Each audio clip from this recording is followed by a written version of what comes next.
Bonjour à toutes et à tous, c'est Amélia Castaner. Je m'apprête à réaliser votre tirage choix hebdomadaire pour cette semaine du lundi 11 au dimanche 17 septembre 2023.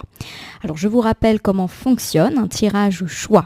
Le tirage choix consiste à vous laisser choisir un ensemble de cartes parmi les 3 qui ont déjà été disposées sur ma table de voyance juste avant de mettre en route la caméra. Alors pour cette semaine, j'ai choisi de travailler avec l'oracle du peuple animal que je vous présente juste ici. Et nous compléterons avec les messages issus du petit oracle grimoire de la magie. Nous avons donc 3 ensembles de cartes. Je vais vous laisser quelques instants pour choisir l'ensemble qui vous parle le plus. Alors nous avons ici un premier ensemble représenté par l'obsidienne, cette petite pierre noire. Ici l'ensemble du milieu représenté par le cristal de roche. Et ici, la petite améthyste. Alors, je vais vous laisser quelques secondes pour vous laisser porter par votre inspiration et choisir le tas de cartes qui vous parle le plus, qui vous attire. Et on se retrouve d'ici quelques instants pour commencer le tirage par tas, de façon à ce que vous ayez un tirage et un message peut-être un petit peu plus personnalisé pour cette semaine du 11 au 17 septembre 2023. On se retrouve d'ici quelques secondes.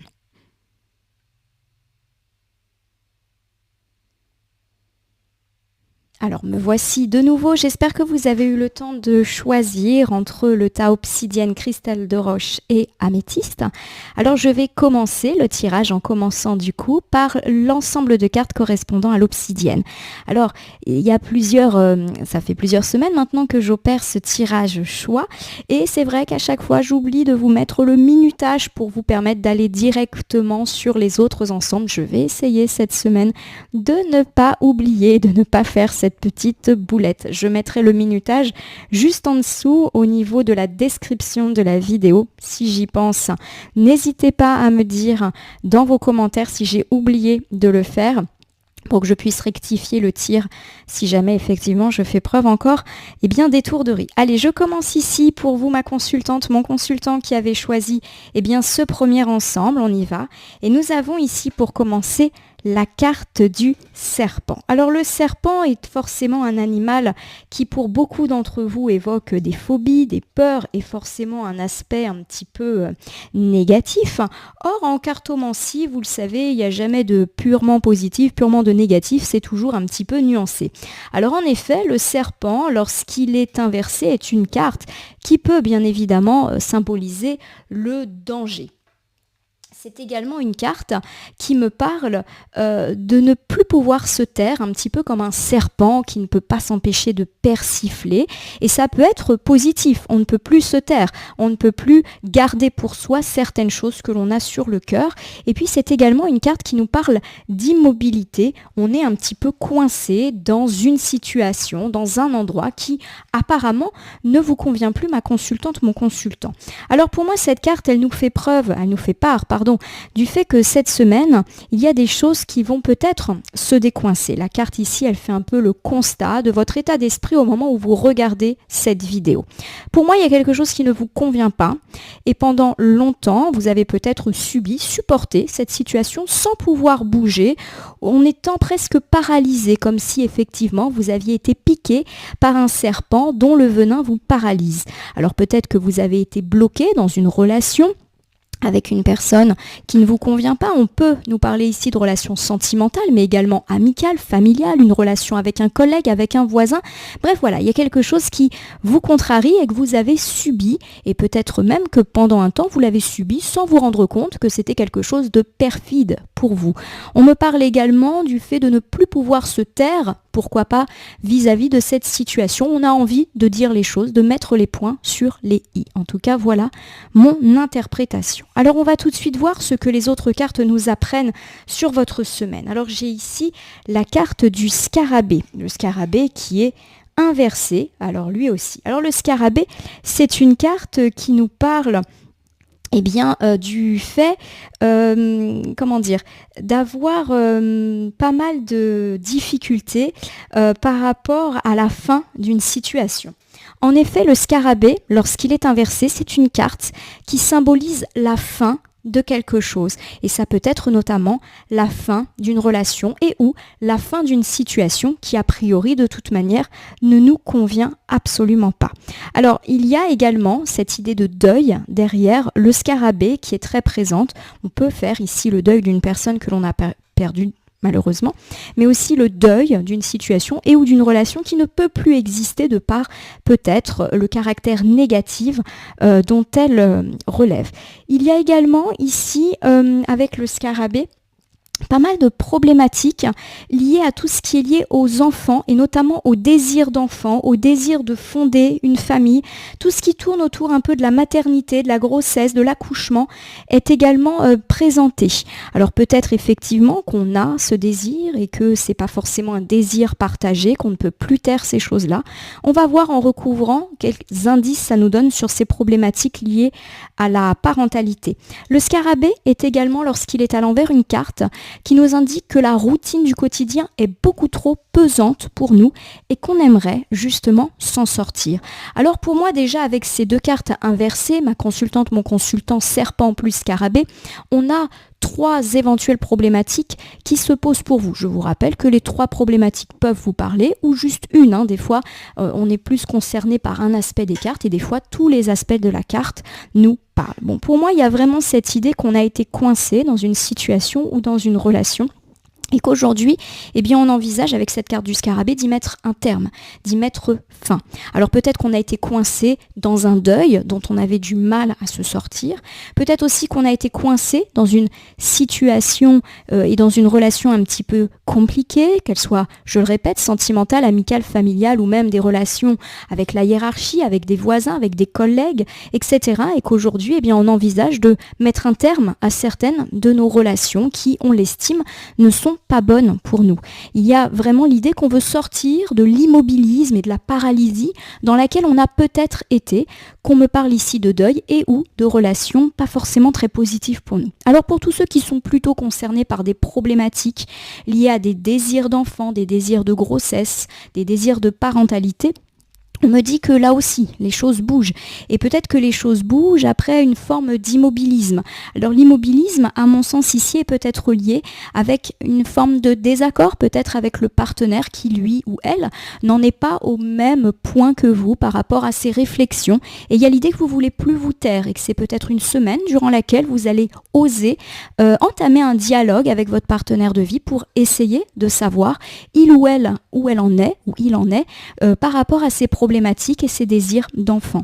Voilà, alors pour ceux qui ne sont pas forcément concernés par tout cela, on peut également avec le scarabée inversé me parler du fait que la routine du quotidien devient trop pesante pour vous et vous ne pouvez plus vous taire, vous êtes déterminé à dire que c'est trop pour vous et pourquoi pas dans le but de faire bouger les choses. On peut me parler ici de la routine de la maison qui est trop lourde pour vous, mais aussi de la routine au travail qui devient trop pesante. J'ai l'idée d'une personne, un peu comme le scarabée qui, avec sa petite taille, réussit quand même à mobiliser cette énorme boule, comme vous le voyez ici, du fait que c'est trop pour vous, c'est trop pour vos épaules, que ce soit au boulot ou dans la vie privée, et qu'aujourd'hui, vous n'êtes plus en capacité d'accepter ça. Vous allez un petit peu ouvrir votre bouche. En tout cas, je le perçois comme ça. On va voir en complétant. Oh, j'ai l'hirondelle. Très beau présage. L'hirondelle, c'est toujours une très belle carte. Ça nous parle de réconfort. Ça nous parle également de circonstances encourageantes. Et puis forcément, l'hirondelle est associée au printemps, donc tout ce qui est lié au renouveau, à la renaissance, est véritablement bien pressenti ici, un nouveau cycle, notamment par rapport aux diverses problématiques que j'ai évoquées un petit peu plus tôt. On me parle également de départ, alors ça peut être un départ physique, géographique, mais aussi d'un départ beaucoup plus symbolique. Pour moi, l'hirondelle, et généralement quand on a des cartes avec des oiseaux, c'est toujours un petit peu l'idée, symbolise le fait qu'on se libère, qu'on s'envole de tout ce qui nous tracasse. Alors peut-être qu'on s'envole justement de ces relations un petit peu difficiles, qu'on prend notre envol après une période de deuil, qu'on prend un envol et une libération par rapport à tout ce qui est lié à nos problématiques d'enfants. Peut-être que le dialogue que l'on va mener avec le partenaire va nous soulager et qu'on va enfin pouvoir prendre un nouveau départ et peut-être également pour ceux qui sont concernés par une routine pesante, qu'on va se libérer dans la parole mais aussi se libérer des tâches ou des charges qui nous sont attribuées grâce eh bien, au fait qu'on ne va pas se taire pour cette semaine et peut-être dire maintenant c'est tout. Alors nous terminons avec le saumon qui est ici inversé. Alors le saumon, lorsqu'il est inversé, on voit ce saumon qui remonte un petit peu le cours de la rivière. C'est une carte qui nous parle de nos difficultés à voir notre itinéraire. Voilà, on nous parle ici d'obstacles, un petit peu comme un saumon qui remonte la rivière et qui doit parfois sauter au-delà des rochers, etc. Donc on me parle effectivement d'obstacles, du fait de devoir bien réfléchir à son plan d'action, à son itinéraire. Ça nous parle également d'engagement trop pénible et d'être dans l'hésitation. C'est une carte également qui dit qu'il est temps pour vous d'arrêter de vous questionner et de passer à l'action, si je puis dire. On a beaucoup parlé d'immobilisme avec le serpent. Alors, je vous refais ce petit bilan pour vous, mes consultantes et consultants qui avaient choisi l'ensemble lié à l'obsidienne noire. On me parle du fait que pendant peut-être quelques jours, quelques semaines, voire quelques mois, vous avez été bloqué dans un deuil, bloqué dans une relation qui ne vous convenait pas, ou en tout cas, il y avait des choses bloquées dans cette relation, peut-être certains points qu'on n'osait pas aborder, pourquoi pas des points liés à la parentalité ou des points liés au partage des tâches. Ce genre de choses. On nous dit que c'est trop pour vous, c'est trop pesant et vous êtes déterminé soit à bouleverser l'ordre des choses, soit à ouvrir votre bouche pour enfin faire en sorte que les choses s'apaisent. On me parle en tout cas de votre volonté éventuellement de mettre fin à cette période de deuil ou mettre fin à cette relation ou à ces non-dits, si bien évidemment on est dans le non-dit. Vous avez envie effectivement de plus partager les charges à la maison, les charges au travail. Peut-être que vous avez envie aussi de mettre sur le tapis votre désir d'enfant, etc. En tout cas, on nous parle avec l'hirondelle du fait que vous allez être apaisé cette semaine. Donc j'ai quand même l'idée que ce dialogue sera heureux et que vous serez écouté et respecté dans vos envies, dans vos désirs et dans vos attentes par rapport justement à vos problématiques. On me parle du fait que vous allez vous libérer de ce qui est trop lourd pour vous, qu'on me parle ici de tâches, de charges, de relations, mais également de tracas parce qu'on ne sait pas trop où on va. En effet, on me dit avec la carte du saumon, qu'on est beaucoup plus clairvoyant grâce à cette discussion, à ce point qui est fait. On voit les choses un petit peu plus sereinement, bref, on voit où on va. Et là encore, il y a cette idée que par le dialogue, on se sent libéré de nos obstacles et du fait qu'on ne voyait pas véritablement notre itinéraire. Pour moi, il y a vraiment cette idée que vous allez avoir une discussion avec une ou plusieurs personnes engagées dans ces problématiques-là et que la discussion qui peut avoir lieu au milieu de la semaine vous permettra d'avancer. Alors on va regarder la petite carte à message et nous avons ici la tulipe qui nous parle de réconciliation pour vous, ma consultante, mon consultant. Je vais vous lire cette carte. Tulipe, donne-nous le temps de nous apprivoiser, la sagesse de nous pardonner.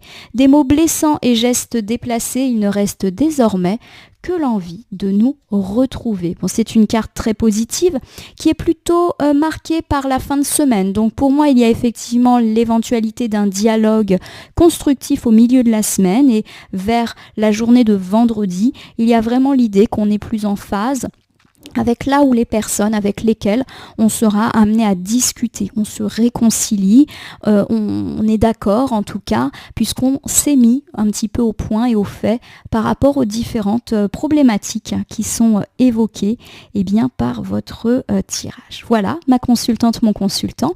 J'espère que votre tirage obsidienne vous aura parlé et je passe maintenant à l'ensemble représenté ici par le petit cristal de roche. Alors, que vous réserve cette semaine du 11 au 17 septembre 2023. Nous commençons avec la carte du Griffon.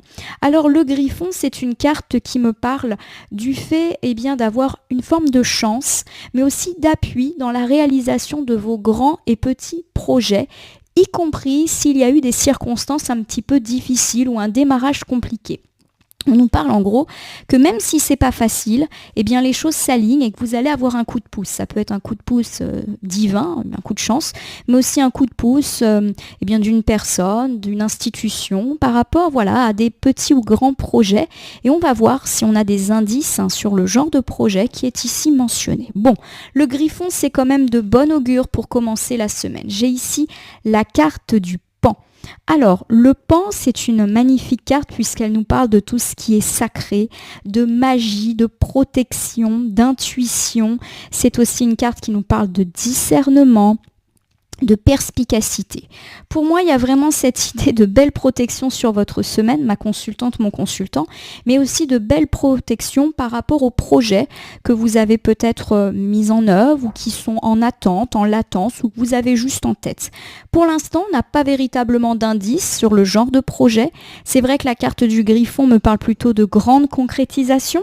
Alors ça peut être le projet de se lancer dans une relation sentimentale, le grand projet de partir en voyage, de déménager, de changer de travail, de monter son entreprise. Voilà, vous mettez dans le grand projet tout ce qui vous parle. Et on nous parle effectivement d'intuition, d'aide, alors d'aide extérieure ou intérieure, on va dire également dans l'idée d'une protection, et du fait que vous-même, vous allez être en capacité d'avoir la capacité justement de faire les bons choix. Il y a vraiment une idée de perspicacité avec le pan. Vous savez où vous allez, vous voyez les choses particulièrement bonne. À noter que le pan est une carte très favorable pour tous ceux qui doivent convaincre les autres par la parole. Donc si vous avez des entretiens, examens, concours à passer, pourquoi pas dans l'élaboration d'un grand projet, il y a l'idée que vous allez plutôt être convaincant et être dans la réussite par rapport à cela. Excusez-moi, dans mon enthousiasme, je viens de taper dans la table, du coup ça fait vibrer la caméra. Je pense que je vais la fixer sur mon mur prochainement pour éviter que ce genre de désagrément se reproduise. On recouvre ici avec la carte de l'aigle, décidément, c'est toujours de très bon augure. Alors l'aigle, un petit peu comme tous les oiseaux, c'est toujours des cartes d'envol, de légèreté et surtout de prendre de la hauteur. Justement, l'aigle nous parle justement d'opter pour un point de vue un petit peu en recul qui nous permet d'avoir une vue d'ensemble beaucoup plus optimale sur une situation. On me parle également d'avoir la capacité de se libérer du regard d'autrui. Et puis c'est aussi une très belle carte d'équilibre, d'authenticité. Alors pour moi, cette carte de l'aigle, elle est parfaite. On a vraiment beaucoup d'oiseaux. D'ailleurs, il n'y a que des oiseaux dans votre tirage. Donc là encore, on se libère, on prend un envol. C'est donc tout à fait favorable à tout type de commencement, notamment des commencements ou des recommencements de grands projets, on l'a dit, pour lesquels vous avez de la protection. La carte de l'aigle me parle également d'authenticité, donc si vous êtes aidé par des personnes ou une institution, etc. Dans le cadre de votre projet, il y a l'idée que les personnes auxquelles vous avez affaire sont particulièrement fiables. En tout cas, vous prenez beaucoup de hauteur et vous discernez tout de suite ce qu'il faut faire et peut-être également ce qu'il ne faut pas faire pour que le projet puisse enfin se mettre en œuvre. Il y a également l'idée avec l'aigle que vous vous libérez du regard d'autrui. Donc si vous avez été bloqué de peur de ne pas plaire aux autres, par exemple, je ne sais pas, vous vouliez monter votre entreprise, mais vous aviez peur de subir les railleries de vos proches qui allaient peut-être vous mettre en alerte sur les risques que vous prenez. Il y a l'idée que vous vous libérez de ça pour faire enfin ce dont vous avez envie. L'authenticité, c'est aussi vous. Vous revenez à vos bases, à vos valeurs et à vos réelles envies. Nous terminons ici avec la baleine qui est inversée. Alors la baleine, lorsqu'elle est inversée, c'est un animal qui nous parle d'un besoin de solitude. Pour moi, il y a l'idée que peut-être vous aurez besoin, et pourquoi pas en fin de semaine, d'avoir une pause, et notamment une pause vis-à-vis des autres, pour pouvoir réfléchir. Donc c'est une solitude qui est plutôt positive. On l'a dit, peut-être que vous êtes attentif à ce que les autres disent et pensent de vous. Peut-être aussi qu'il y a des gens qui se permettent des petits commentaires par rapport à vos réalisations.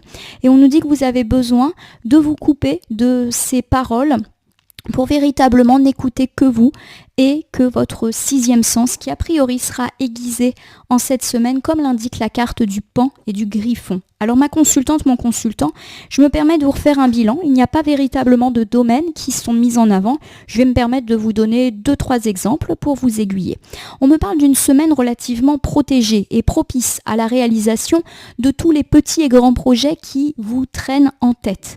Alors il peut s'agir par exemple de grands projets sentimentaux, de grands projets amicaux par par exemple on décide de faire un grand voyage ensemble et de monter ce voyage petit à petit, de lancer des grandes retrouvailles familiales, de se lancer dans son projet de mariage, pourquoi pas également de déménager, de changer de travail, de se lancer dans une reconversion, de monter son entreprise, bref, vous l'avez compris, tous les projets que nous avons, relancer son commerce, on n'est pas forcément dans la nouveauté, mais on peut être aussi dans la relance de quelque chose.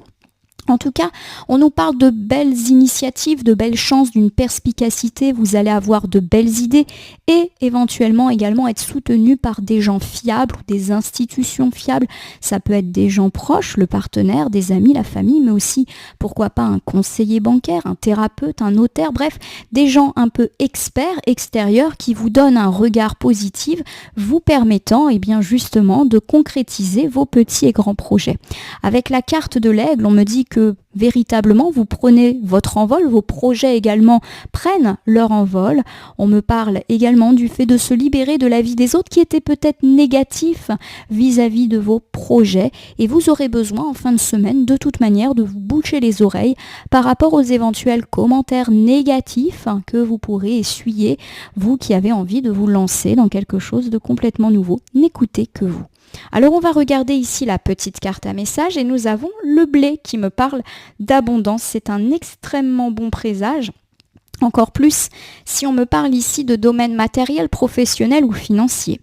Blé, de tes champs d'été j'entends carillonner la maturité.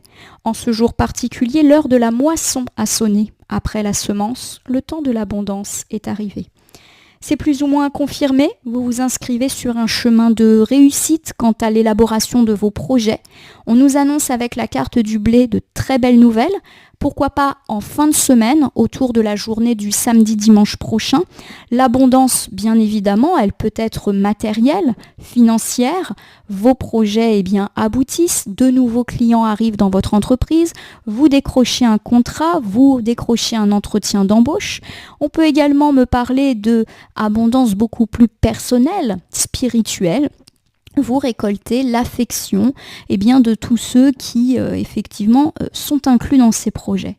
Donc pour moi, effectivement, il n'y a pas véritablement à s'inquiéter pour ces projets. La réussite est à l'ordre du jour, n'en déplaise à ceux qui peut-être tentent de vous décourager, mais pas forcément méchamment. C'est peut-être des gens qui vous mettent en alerte, tout simplement. Voilà ma consultante, mon consultant qui avait choisi l'ensemble Cristal de Roche. J'espère que ça vous a parlé. Je vais passer maintenant à ceux qui ont choisi l'améthyste. On va regarder ce que vous réserve cette semaine du lundi 11 au dimanche 17 septembre 2023. Alors je commence ici par le colibri. Magnifique carte, j'adore les colibris. On en voit rarement, j'ai eu la chance d'en croiser un il y a quelques jours dans un endroit complètement insolite, en tout cas qui ne correspondait pas à l'habitat, on va dire, habituel du colibri. J'y ai vu un joli présage. Le colibri, lorsqu'il est à l'endroit, c'est une carte qui me parle d'humilité, de sobriété, de faire de toutes petites choses, mais qui permettent d'avancer, comme le colibri, qui avec de tout petits battements d'ailes arrive quand même à aller super vite et particulièrement vif. Donc c'est une carte qui nous invite à prendre en considération le fait qu'il suffit des fois de petits gestes ou de petites étapes pour enfin arriver à ses objectifs. Il y a vraiment cette idée que les petits ruisseaux font les grandes rivières avec la carte du colibri. Alors est-ce qu'on aurait des indices? En tout cas, on me parle d'une semaine assez agitée, mais agitée positivement. Il va se passer pas mal de choses. Le colibri, c'est aussi un oiseau particulièrement rapide. Donc on me parle de rapidité d'action, pourquoi pas de déblocage de tout ce qui était freiné dès le début de la semaine. Bon, j'ai ici la magnifique carte du chien. Bon, le chien, c'est la joie, c'est la gaieté, mais c'est aussi la fidélité, la loyauté dans nos relations. Alors pour moi, la carte du colibri et du chien nous annonce déjà une rapidité d'action et pourquoi pas la réception de nouvelles heureuses et assez rapidement dès le début de la semaine.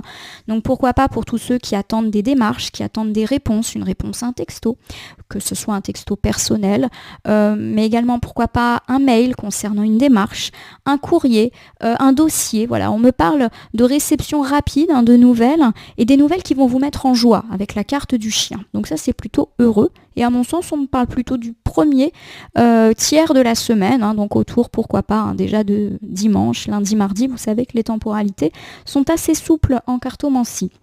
On peut également me parler de petites choses par rapport à une amitié, puisque la carte du chien, souvent, elle met en avant les rapports amicaux.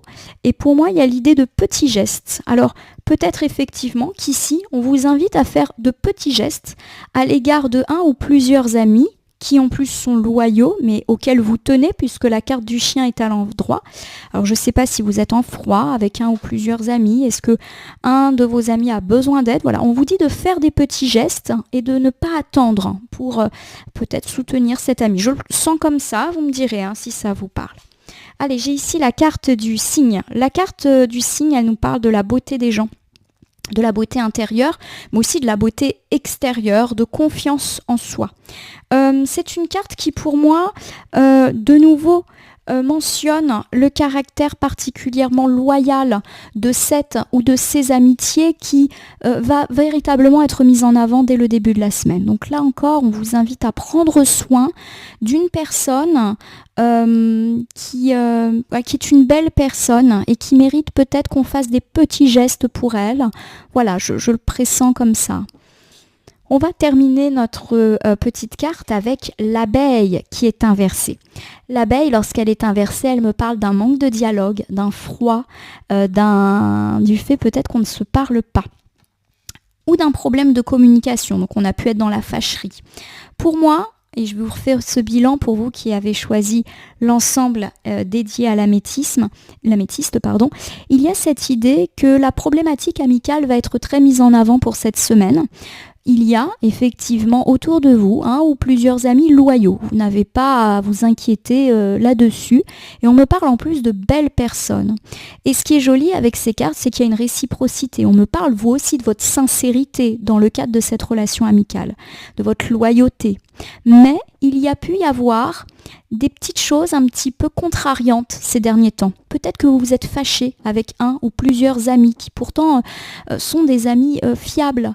Peut-être qu'il y a des non-dits, peut-être qu'on s'est accroché, peut-être qu'on s'envoie un petit peu moins de messages. Voilà, sans s'être fâché, peut-être aussi qu'on a été moins présent. Les cartes nous invitent à faire de petits gestes assez rapidement. Alors si on a été en froid, en dispute, on vous dit de faire un geste de tendre une main. Voilà, et que c'est comme ça que les choses iront mieux. Il n'y a pas de petits gestes. Voilà ce que nous dit le colibri. Et puis si on n'a pas particulièrement été en froid, mais que par contre on a été un peu plus distant parce qu'on avait d'autres choses à gérer, on vous dit peut-être de renouer le dialogue, d'envoyer un message, de téléphoner, voilà, de créer un moment de discussion, pourquoi pas autour d'un café. Voilà, il y a vraiment cette idée de renouer avec un ou plusieurs amis fiables pour vous, mais également fiables à votre égard. Peut-être qu'il y a eu un petit peu de laisser-aller à ce niveau-là. Alors on va regarder votre message. J'ai la carte du thym qui me parle de joie de vivre et que je vais vous lire. Thym, élixir de belle humeur, mon mental est apaisé, mes pensées ordonnées, c'est l'esprit et le cœur léger que ma vie, je m'en vais la danser. La carte du thym nous dit que ces retrouvailles, cette reprise de dialogue se fera dans la joie de vivre, la joie de se retrouver et pourquoi pas le week-end prochain puisque le thym, c'est souvent une carte qui s'active sur le dimanche. Donc voilà, faites ce petit geste. Il y a l'idée qu'un bon moment, un bon dialogue sera à la clé et qu'on aura plaisir à se retrouver quoi qu'il arrive. Voilà ma consultante, mon consultant qui avait choisi l'ensemble Améthyste. J'espère que ce petit tirage, ce petit message de la semaine vous aura parlé. De façon générale, j'espère que ce tirage choix de la semaine du 11 au 17 septembre 2023 vous aura parlé. Je vous invite à vous abonner à ma chaîne YouTube, La Corneille et le Renard Voyance Cartomancie, et à me laisser un commentaire pour me dire ce qui vous a parlé, moins parlé ou pas du tout parlé dans ce tirage choix qui n'en reste pas moins général. Il ne peut donc pas parler à tout le monde. Ne prenez que ce qui résonne en vous. De même, si certaines cartes ou interprétations vous paraissent floues à l'instant T, elles peuvent trouver plus de sens et de pertinence dans les heures ou les jours à venir. Ce tirage est valable pour la semaine du 11 au 17 septembre, mais peut déjà avoir commencé son action sur la fin de cette semaine et poursuivre également sur le début de la semaine suivante, les temporalités étant assez souples en cartomancie. Je vais vous souhaiter une belle semaine. Puissiez-vous effectivement lancer vos projets, vous délester de tout ce qui vous chagrine et pourquoi pas renouer le dialogue avec cet ou ces amis avec lesquels il y a eu un petit peu de froid ou de distance. En tout cas, je vous remercie pour votre confiance et je vous dis à demain pour le tirage du lundi.